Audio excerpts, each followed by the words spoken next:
An appeals court has revived a lawsuit against Bayer AG by a man who says his cancer was caused by exposure to Roundup weed killer. Well, first of all, you and I have followed, matter of fact, I handled some of the first Roundup cases that were ever filed in the United States. I took probably the first 3 or 4 depositions in that case. These people are absolutely devoted to putting money ahead of everything. In the 50s, you and I have talked about this, they had clear indication that their weed killer would cause cancer, non-Hodgkin's lymphoma. The rat studies, they phonied them up. They took those studies, phonied it up, and the EPA found out about the studies being phonied up and still didn't do anything about it. Right, that's what people need to understand, because you look at it right now, the EPA says, no, glyphosate, totally safe, not going to cause cancer, you've got nothing to worry about. Well, 30 years ago, the EPA was telling us a very different story. They were telling us that Monsanto, who was making it before Bayer bought them out, Monsanto lied to you. They covered up these studies. Early 90s, EPA says this stuff will absolutely give you cancer. Like unequivocally, our studies show it, their studies show it.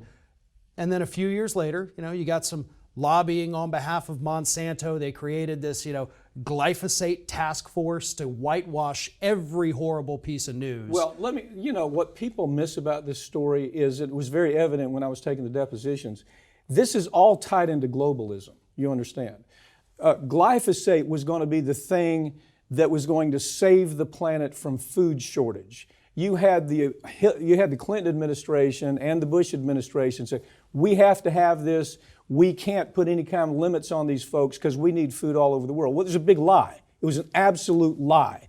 And instead of creating anything positive, they decimated the farming industry in places like India, Pakistan, and places like that around the world. Right, and again, totally money driven, because after they're marketing Roundup, they say, well, hey, at the same time, why don't you buy our Roundup ready crops? Yeah. So that way you can just spray this stuff all over your fields. It'll kill your weeds, but not your crop. And now we're at the point where recent studies showed that 80% of people tested, men, women, children across the board, 80% have glyphosate in their bodies right now. Yeah, and the problem is it's cumulative. It doesn't. It may get rid of part of it over a period of time, but you're reloading all of the time.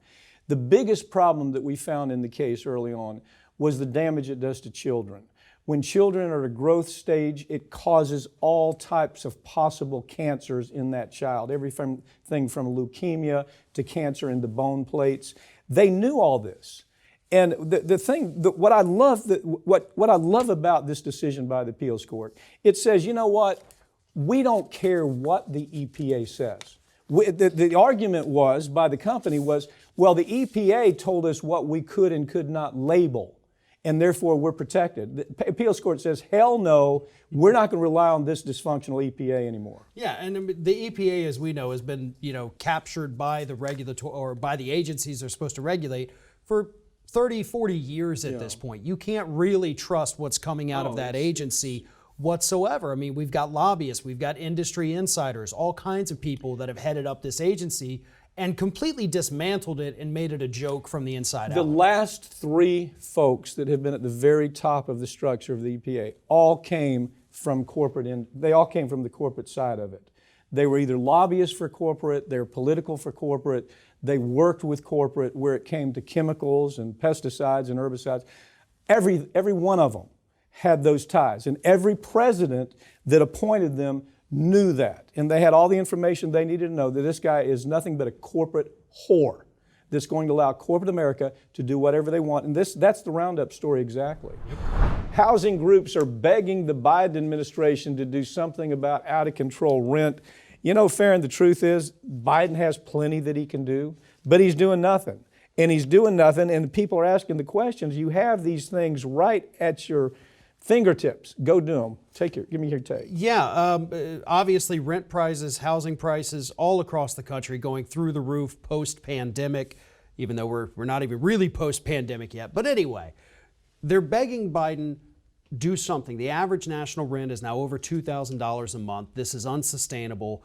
Inflation's still killing people. Gas prices coming down, but still bad. And Biden's administration, whether it's through the Federal Trade Commission or the Securities and Exchange Commission, they can unilaterally make moves that are either going to halt the rent increases or hammer them with the SEC to the point where they lose investors and lose money. We did this story a few weeks ago. Unbelievable. The fact that, again, it's the same thing. We can do a story that affects pocketbook issues. Like, this is going to cost you money if you don't pay attention. The stories people would pay attention to is I hate Trump, I hate Republicans, I hate Democrats, the hate stories. We know that because we've been doing this a long time. We did the story and we talked about that Wall Street is going out buying up huge swaths of houses and neighborhoods. Probably most people watching this program have gotten a call. Do you want to sell your house? Do you have some property that you want to sell? What's happening there? Explain it. Those are the people working for these major corporations, the BlackRocks and all these other investment groups. And what they want to do is they buy up entire communities, neighborhoods, subdivisions. And we're not talking one or two houses. We're talking about every house in that area, on that block.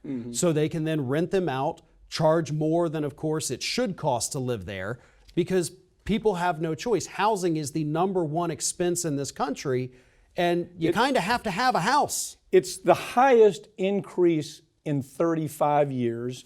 It's increased $200. The median cost has increased $200 per month, 6 to 7% increase, the highest that it's ever been.